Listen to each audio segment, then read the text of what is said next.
সুপ্রভাত বন্ধুরা, সবাই কেমন আছো? আশা করি সবাই ভালো আছো।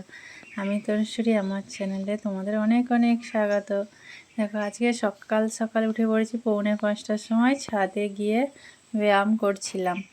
তো ওখানে যে কত শান্তি লাগছিল কী বলবো। সকালে উঠে যদি ছাদে গিয়ে একটু ঘোরা, যাই হোক হাঁটাই হোক বা ব্যায়াম করা হোক, ওখানে খুব আরাম ভালো লাগে। তো সকালে তো আমার যেন আওয়াজ বেরোচ্ছেই না, মনে হচ্ছে আরও ঘুমাই। তো গেলাম যখন, বলি যে পাটকাঠিগুলো সব ভিজে যায় একদম ঝাপটা দিয়ে, আর নিচে থেকে ওপরকে আসতে হয় আনতে, দুটো দুটো করে নিয়ে যাওয়া হয়, কেন নিচে যে রাখার সেরকম জায়গাও নেই, পড়ে থাকে। তো আজকে আমার বাসি কাজ বেশি কিছু করতে হয় না, কেননা আমি বাসন ধুয়ে রেখেছিলাম, কটা ছিল ধুয়ে নিচ্ছি। আর বাকি আমার মেয়ে দুয়ারটা ঝাড়ু লাগিয়ে মুছে দিয়েছে, আর উনানটাও নাতা দিয়েই ছিল। তো আমার সব করে পূজা পাঠ করে একদম 8টা বাজে আমি এখানে গিয়েছিলাম। সামনে একটা মন্দির আছে, শিবের মাথায় একটু জল ঢেলে আসবো। তো এখানে যে নদীর পাড়টা কেন বন জঙ্গল যেন, তো ওখান থেকে একটু জল নিয়ে আর ঢেলে দিয়েছি। আর এটা স্কুল, এটা আমার ছেলে পড়তো, কিন্তু এখন হাই স্কুলে উঠে গেছে। এখানটাও কত সুন্দর। তারপরে আমি বাড়ি চলে এলাম। আমি গিয়েছিলাম মন্দিরে জল ঢালতে, মন্দিরে জল ঢালে এখন বাড়ি যাচ্ছি। আজকে শ্রাবণ মাসের প্রথম সোমবার, তো ভাবলাম একটু জল দিয়ে আসি মন্দিরে। তো সেই শিব মন্দিরে গিয়েছিলাম। কত সুন্দর মাঠটা। তো বাড়িতে এসে বসে ভাবছি, না ওইগুলো কাজ দিয়ে গেছে, এগুলো করতে হবে। কদিন দিয়ে গেছে, 2-3 দিন করাই হয় না কাজগুলো।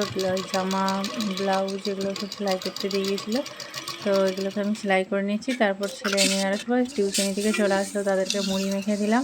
ওদেরকে মুড়ি মেখে দিলে তবে ওরা খায়, নাহলে বিরক্ত হয়।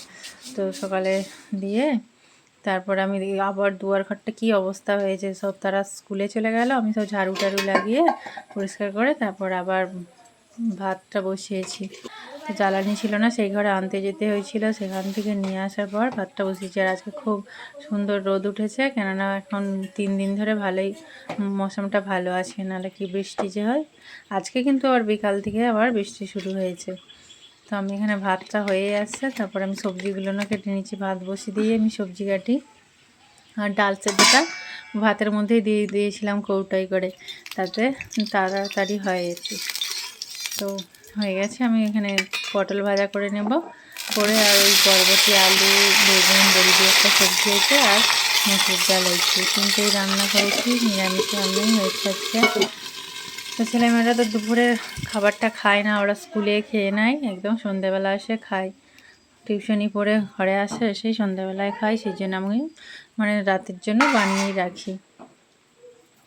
কেউ এসে যদি বিকালে চলে আসে, মন গেলে খেয়ে নেয়। তো এসে আমি শাশুড়ি মাকে ভাত দিলাম, দিয়ে আমি আবার একটু দরকার ছিল, এক জায়গায় গিয়েছিলাম। না, বিকালে দেখি ঝড় উঠে গেছে, যেন ঝোড়ো হাওয়া বইছে, একদম মেঘলা আকাশ। আর তারপর আমি সেরকম কাজ আজকে দোকানেও যাই না, সেরকম কাজও করি না।